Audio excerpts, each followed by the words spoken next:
Hello everybody, welcome to another daily dose of gaming news and all that good stuff. And as always, I'll also publish on Rumble. On the blogger site, I have this archive post thingy there, and everything also is done on Patreon for extra support. And usually I go about on updates or something like that on Twitter X platform. Today it's our day off regarding gaming series here. Yesterday I didn't do any live stream. But today I will be managing to at least do the latest VOD from the last live stream that I did, so it will be VOD 30.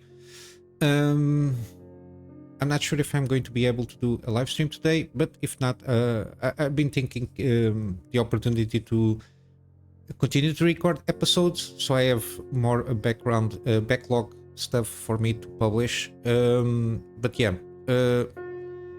I just recommend for you to follow me on Twitter, because when I do some live stream, any kind of live stream, I always tweet there, and I usually do both on YouTube and on Rumble, the live stream. So and I've been managing to do both of them 1080p 60, so it is what it is. I just hope that one of these days Rumble can rather sooner than later to get around and do the H.265 codec, at least that. If not, at least AV1 would be good.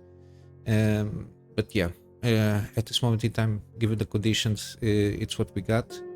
But yeah, tomorrow is my day off. No gaming news. I will probably try to get around and do some live streaming also tomorrow. But yeah, I cannot promise anything because of my work schedule, as a freelancer is always finicky. So let's go to the news again. We got the continuation of the saga. I usually watch this channel, NorthridgeFix, NorthridgeFix, but it didn't appear to me on my feed lately, so I missed for sure this video regarding the 4090 connectors, the melted ones. And yeah, the saga continues. It's something that, to a certain degree, it's an ongoing situation, something that I did a lot of rambling, again, for sake of sanity. Again, this 12-volt pin to 12 plus 4 with the 16 connector here, yeah, this is a mess. I don't know why I didn't already come out with a fixed version with this, a properly fixed, not the one that they launched, the latest one, which is have shorter sense pins, because even the fix of the short sense pins mainly has to do with the fact that this connector is smaller physically in terms of how it connects. Even these thingies, the physical connections here are way smaller than the PCI 8 that is usually used on GPUs. It's way smaller, so less tolerance in terms of fabricating that, and I think it has, it has less tolerance in terms of power capabilities, because I covered this a few weeks ago at least, that even PCI 8 supposedly can handle, I don't know, 150 watts, 150 watts.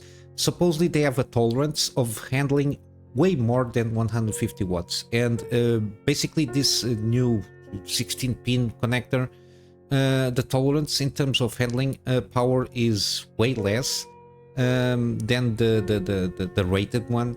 So this is basically a huge flaw design, at least from my perspective, from what I've been seeing, and everybody that is covering this. My conclusion is this is has to be scratched. I think they have a good opportunity, at least Nvidia, of and the SIG, because even AMD, Intel, and other companies together, they managed to build around this design here. But as you can see, Intel and AMD, sorry, don't even bother to get around and adopt this connection. I don't know if they managed to, even this is a consortium, maybe they saw that the things were not in line there, but they maintained their name there in that consortium regarding this kind of specification. But yeah, they are not adopting this connector. And I don't think they will adopt either the next one, because they are seeing all the problems on, especially the 49s, which is a high demanding powers GPU. For example, the 7900 XTX demands, I think when I get ramped up, reaches around almost 450, can over around 400 watts there. And if I think if they adopted this connector, I think we also will be seeing this kind of similar issues with the AMD, if AMD GPUs, at least the XTX ones, the AIBs, especially the AIBs, where you can overclock a little bit more. I think we will be seeing same issues regarding at least that model. If they adopted this specific connector here.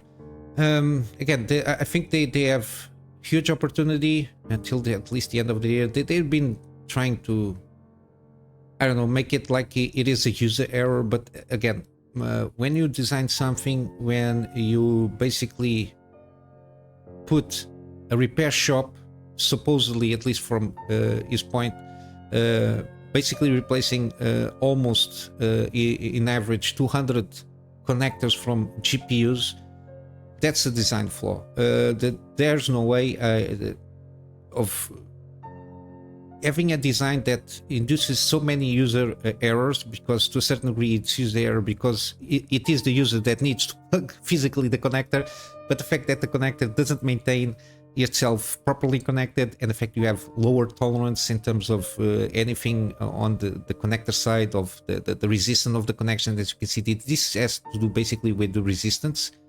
conductivity of the electricity. So if it's not properly seated perfectly, you might induce more resistance, or in this case more strain, and by extent generate more heat, because the same amount of electricity is trying to pass through in a less amount of space, physical space. It creates more resistance in that connection, which by extent creates more heat, and that's why you have melted connectors. Basically, that's the main gist of things.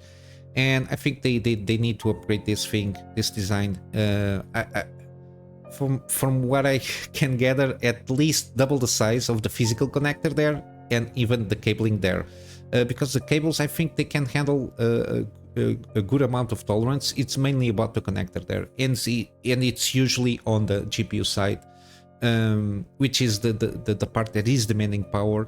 So power is being supplied there throughout from the PSU through the cabling, and then the connector is the choke point of the connection itself, the electric connection, and that's why we are continuing to having this situation. And I will predict that we will be, as long as 4090s are available, and as long this kind of connector is being used, even with the shorter sense pins, we might be able to continue to see this. You might mitigate some issues regarding the sense pins, but again, if there is something regarding the sense pins that, as long as they make the connection of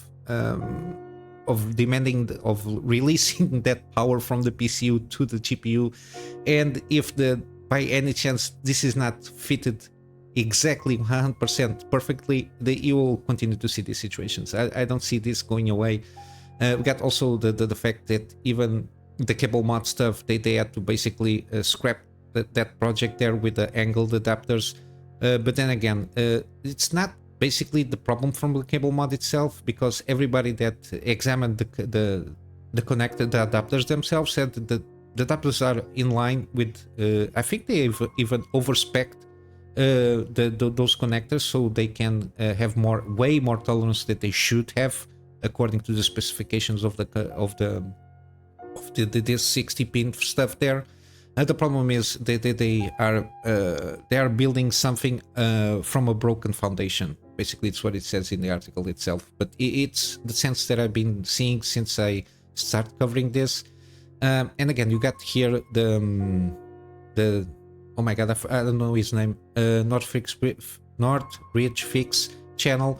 You got the latest video about the fact that this is still happening, and this guy is just one of the many more well-known repair shops that do works on GPU stuff. I think we had one on, I think he is in Germany. I watched some videos from them, and you got at least a couple of more. I don't recall the names of the channels from my head, but yeah, we are going to continue to see this situation. It's a, even though it's an unsustainable situation, people that are aware of this, people that use this kind of GPUs, they are aware of this. And again, it's one, not the main reason, but it's one of the reasons that took me aback when I was doing my build. Even though it's more expensive like hell than the 7900 XTX, even when it came to deciding between the 7900 XTX that I choose and the 4080, I was very reticent because of the immediate situation that we saw with the 4090, that this could trickle down a lot on the 4080s, which doesn't seem to be the case here, because the 4080 really doesn't use a lot of that supposedly 600 watts power possibility. It's only used maximum 450 or something like that, but still there is a chance of happening, because there were some couple of cases here and there, at least, that I recall seeing that the connectors melted there on the 4080s. Yeah, it's one of some of the reasons that led me to decide to go for the 7900 XTX. And of course, the case use that I mainly used the GPU, I didn't see a sense of throwing a little bit extra for the 4080. But yeah, it's one of those situations that I thought really about it, and I think, but well, I'm not going to take a chance here on having a chance of melting a GPU, and then I don't have a PC to do my work, so I cannot afford having my PC off for a few weeks. Because I don't only do YouTube, I do a lot of work on my freelance jobs, and I cannot afford to not have an income with the work that I do on the PC. But yeah, again, I just hope they just redo this from scratch and come up, if they want to come up with a single pin thing that can handle around 600 watts. They at least from what I know, which is not a lot because I'm not an electrical engineer, is I think at least double the size. Still, it will be smaller than 3 or 4 PCI 8 connectors there, and increase, of course, the size also of the pins themselves, so they can have a very higher tolerance than they should have, and we don't have these situations, because this is basically the fact that you don't seat properly the connector. It basically creates resistance on the connection, and by creating resistance, you generate more heat than it should. But yeah, it is what it is. Continuing with Nvidia kind of a thing here, we got now from the 13 and 14 gen CPU stuff instability that is basically restarting the games, or shut down the games, shut down the computer, restarting the computer with a lot of variety of errors, and usually they have to do, some of them appear to have something related to memory and the such, out of video memory messages, and crash to desktop while the game is compiling shaders, which is interesting. Compiling shaders is done by the CPU, from everything that I know. Even, for example, Survivor does always do the same check, and even on other games that they did the first time compile shader, my CPU just go nuts on compiling the shaders. The GPU doesn't do anything basically there, so it's CPU stuff. Yeah, even that with some Nvidia cards, they just tell people to, because this is CPU stuff. And one of the things that I didn't was aware there, it's from some time ago, Intel motherboard partners supposedly are the culprit for this to a certain degree, because virtually all Intel board partners automatically set the CPU power limits to 4000 watts or infinity out of the box. The behavior is constant for several generations, so this is something that has been going on for several generations, but it's only causing now problems because of how this latest 13 and 14 gen GPUs, how power hungry they are, and of course the architecture itself. Yeah, because they are so power hungry, they just go around 200 watts, which is a lot for a CPU. Even the 7900 7950X, which is the most power hungry from AMD. It has a maximum ceiling of 170, and some of the, I think the Core i9s, they usually they try to limit around 200 watts, but still they don't. Again, it's the brute force of just putting more power on the CPU to try and get around the performance issue there. It basically led to this situation to a certain degree. What everybody's telling is now you have to basically undervolt the CPU. I don't know if the board partners will launch like a BIOS update for the CPU stuff there in terms of limits of wattages, but because the fact that it reaches to a point that the Intel CPU just tries to brute force in certain tasks, especially, for example, in this case, let's say the shader compilation, which push a lot the CPU. My CPU just start raging the cooler, trying to maintain the CPU on the limits there.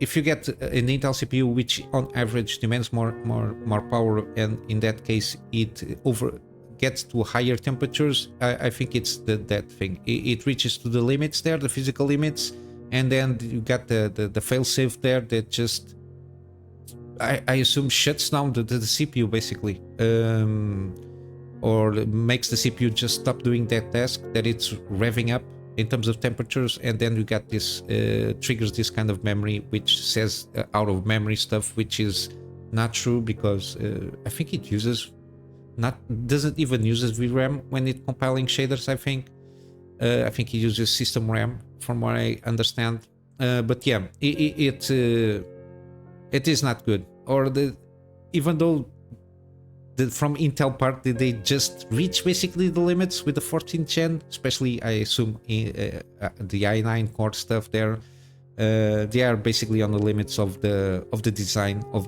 how the architecture works there. They have to figure out, hopefully with the tile stuff they can manage, I don't know, being less power hungry, but at this moment in time we are not seeing anything regarding the AMD ones. They just chuggle along. They give the same performance with less power. In some instances they use like less or around half the power that the Intel uses to do the same thing, and they have similar performance here and there. But yeah, it's not good.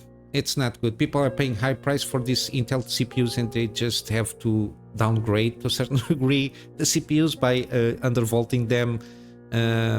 But yeah, there are several guides here. There are tools that can make it easier for you to undervolt and tame the CPU there.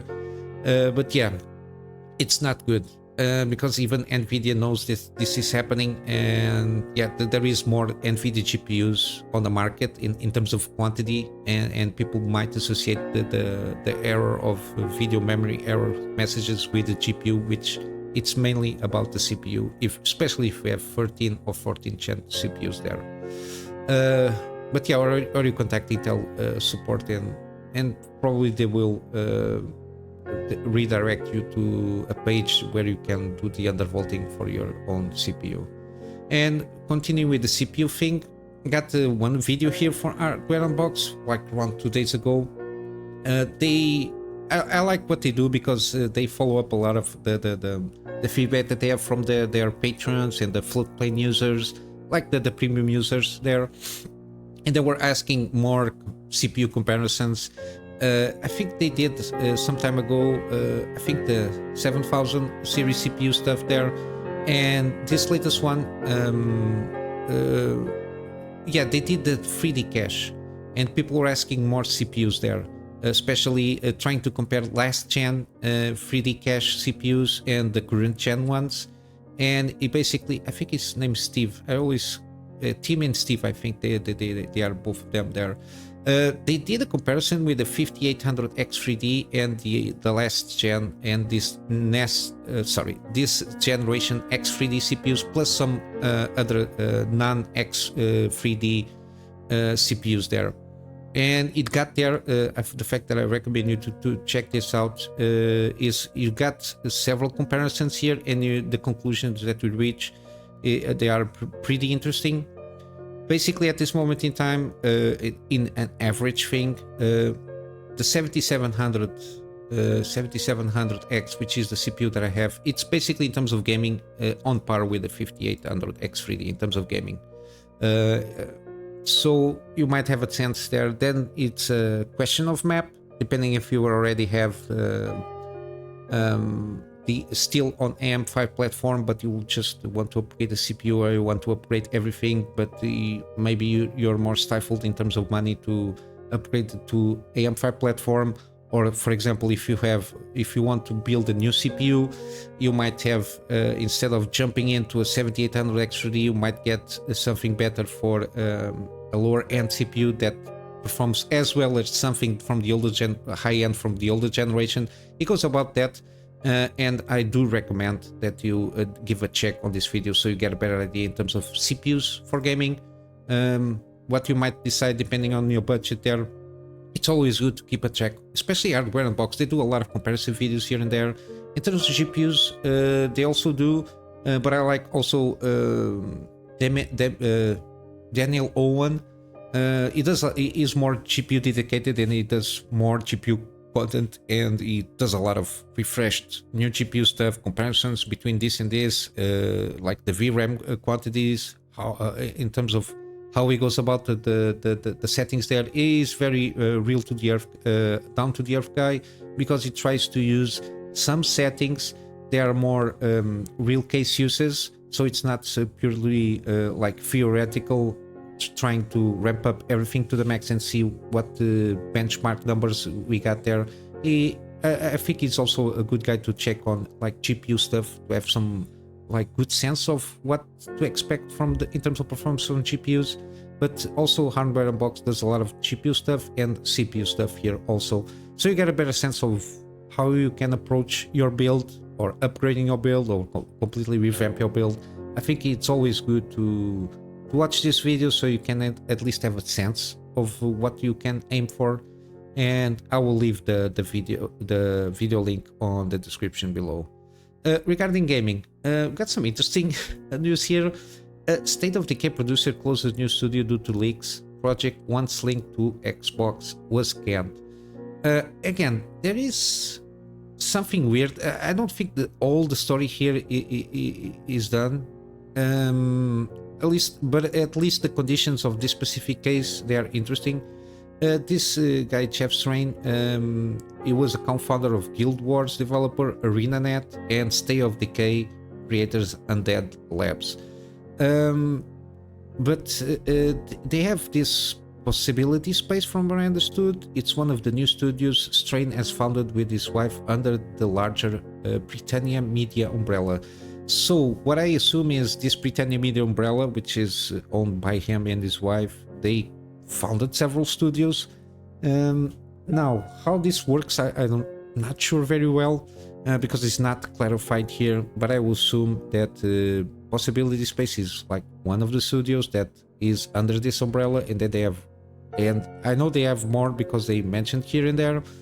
But then again, did this guy open up the studios, by the developer studios, just because he had like access to funds to make a game, or the studios, they're already there and by chance he managed to get around and pull a project for them?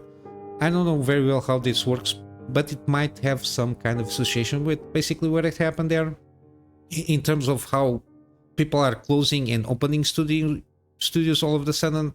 I don't know how dependent it is regarding opening the studio because you already have a project that you can work with the funds associated with it, or you just open a studio theoretically, and then you try to shop your studio for a project, given the pedigree of the studio, or the talent that you have in the studio. I don't know how that works well, but yeah. But according to internal email acquired from Polygon's Nicole Carpenter, Kotaku was preparing a story about Britannia Media, which recently closed another one of his studios, Crop Circle Games. So Kotaku was doing an article regarding this, the closing of this studio here, and this story here of Kotaku was preparing this story was leaked or acquired by somebody in Polygon. Again, this circle jerk of inside information is very interesting. But yeah, it seems that Kotaku reporter had got their hands on a variety of information about possibility spaces current AAA project codenamed Project Vonnegut, which could only have been acquired by somebody internal leaking the details. Yeah, I don't know why people do this. I understand why people try to leak these kind of things this early, because if you're something that is still on the final things here, these things these things can happen, especially with like newer studios that they think they can leak stuff so they can call attention to themselves. Again, I don't know what the hell is happening on these people's heads there. But yeah, Strain informed his publishing partner of this, and they expressed low confidence that they will be willing to fund the rest of the game's development given the leaks. So Project Vonnegut was cancelled and Possibility Space is shutting down immediately. Sorry, again. Yeah, because this guy was aware, or somebody given to his attention that this happened, this kind of leaks. I don't know if it is guy, because he said he has low confidence that they'll be willing to fund the rest of the game development given the leak. So I suppose there is something that was his own action, given the sense that he got hands on the fact that somebody was leaking this project, even though it's not good. But even though we see from time to time these kind of things, I think this is all from his actions. I don't think he was forced to do this. But yeah, it's strange to see that this guy, given that he has a wide variety of studios on his umbrella there, just because of this leak, they just, okay, now I'm not going to fund the rest of the game. And basically, he cancelled basically the project, and he closed down the studio. Again, I don't know, because this is basically the first time that I saw reported also the fact that there was a leak. Immediately the studio was shut down, the developer studio was shut down by the publisher itself. It's very strange. I don't know if they already were in a bad situation and they just got themselves an excuse to get out of more trouble. And always don't forget, when there is always some money interests involved here, I assume that it can write up the expenses of that they already spent on the project there as like tax deductible or something like that. Yeah, I don't know how that works, but I suppose there is something around there, because we saw a lot of studios being cut down, workforce there, and maybe this guy took the opportunity and used this leak as an excuse to do that. Interesting enough, the project supposedly was we got this guy Jazz Gordon claimed that the Xbox was funding a project with the same name, which supposedly it's in line with the inside names that Microsoft uses for their unannounced or unnamed projects, unnamed games. But yeah, it's not good. Again, I don't know if it is something that like monetary incentives to close the studio. I think for their point of view, it's easier and to a certain degree cheaper to close the studio and cancel the project. I don't know. There's something more that meets the eye here for sure, because this is not normal. It's the first time I see something like this with the early kind of leak here with an unnamed project or a named game with a code name project being leaked, that somebody is working on this without giving more details, at least from what it seems, and they just shut down the studio. So they fired everybody there and they canceled the project. That's very weird. But yeah, Continuing with gaming news, we got Red Dead Redemption 2, got some new HD texture packs overalls thing here. The upscale all-in-one mega pack, which can be downloaded from Nexus mod, which is usually where it goes. Includes multiple texture packs that were released in the past by Garbage Man, which overalls a lot of stuff from Stars and Moons, Animals, Boats, Bolters, a lot of stuff here, selected outfits and more. And again, this spec is an hassle-free way to improve the game's visuals, especially at their resolutions. Yeah, and it usually occupies textures, is more about VRAM usage of the GPU. Usually don't see impact on the performance of the game itself. Usually it's more about having the capacity of the VRAM so it can handle the textures there. Again, it's I think this one, it's been a while in the wild for some time, sorry. But yeah, texture packs is always a recommendation if you have the system to do so. Yeah, and Red Dead Redemption is a pretty good looking game even after all these years, and it's one of those games that I want to try out for myself, and for sure I will install a texture pack here and there because the GPU itself can't handle. But yeah, at least you got another one if you're curious about that. Again, Nexus mod has a huge variety of them, and this is a recommended one, so I think it's a good way to go. We got Baldur's Gate 3 still winning a lot of Game of the Year editions and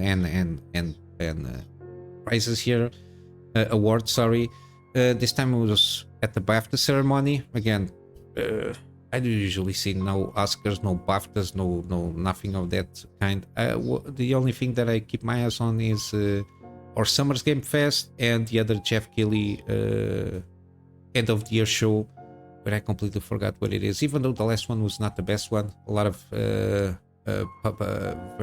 publicity and a lot of sponsorship stuff there. I usually don't like that, but yeah, I try to keep my eyes on that so I get a agglomerate of what the big games are going to get there. And Baldur's Gate 3 got 3 additional BAFTA prizes: narrative, music, and performing in a supporting role for Andrew Wincott's Raphael performance. I don't know what is this. I keep myself out of spoilers from this game. But yeah, following all of these awards here, in that BAFTA thing, also Cyberpunk 2077 got an award for Evolving Game. So it's like the DLC stuff from Phantom Liberty, and the fact that they improved a lot from the patches that they did. Hi-Fi Rush won animation, and Dave the Diver won game design there. Dave the Diver is one that I would like to try out because the mechanic seems pretty addicting. Hi-Fi Rush is not very well for me as a beat 'em up game or a rhythm game. Is usually not my jam there.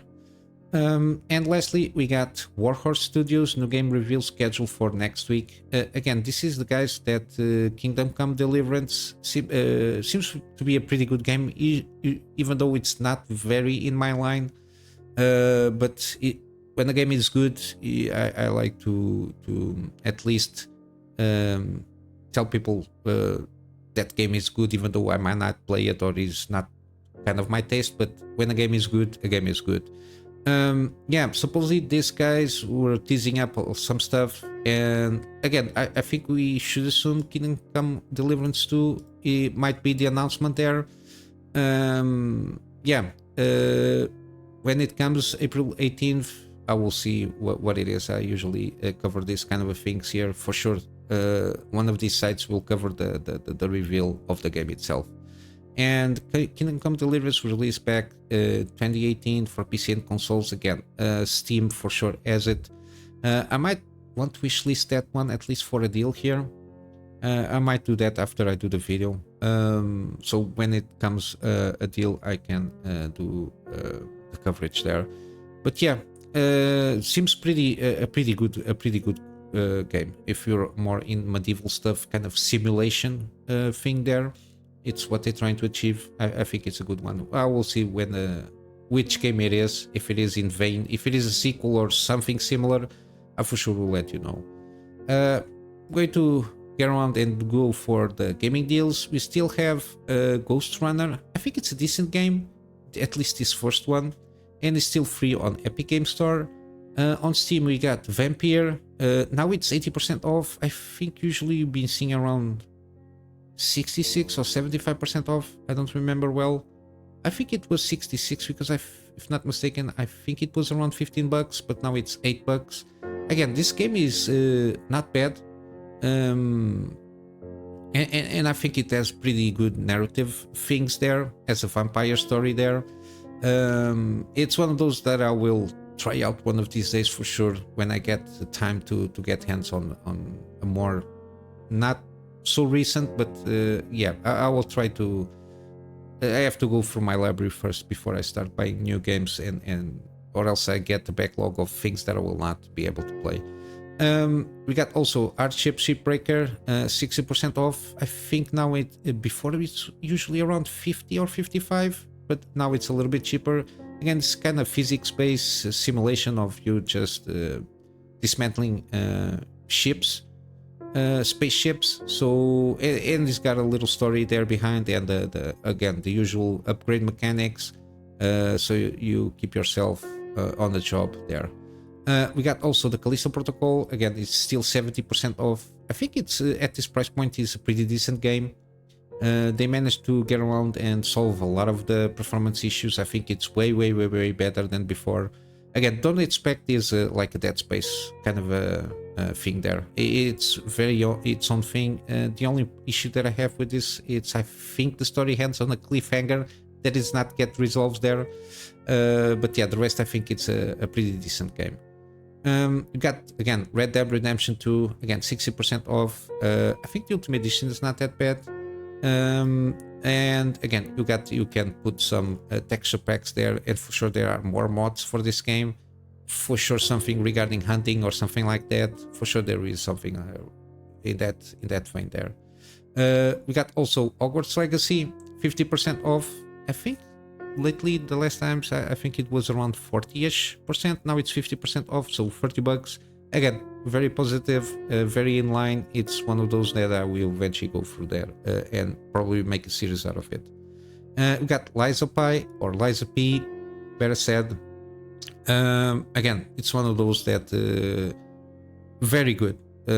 From all the information that I get with this game, it's always good.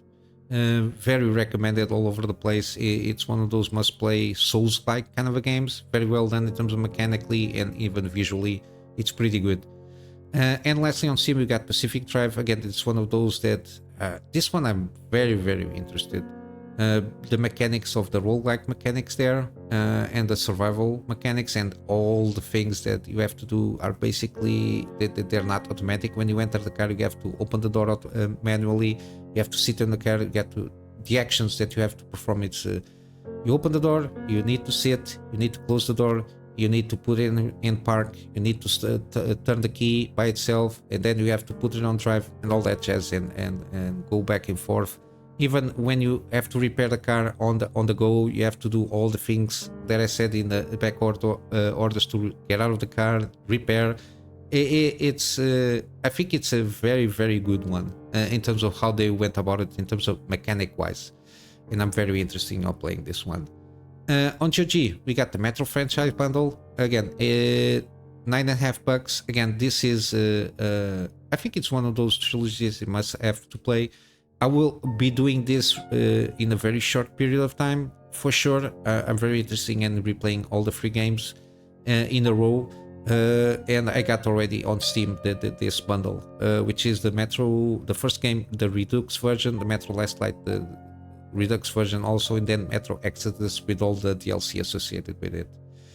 We got also Spiritfarer Farewell Edition. We got around 2 days until this game is out of the deal. Again, it's one of those little games that I think it's worth experimenting here, at least from the synopsis there. I think it's a pretty good one. And then we got Miasma Chronicles, the same guys that did Mutant Year Zero Road to Eden, the game that I should be finishing up in a month or so, give or take.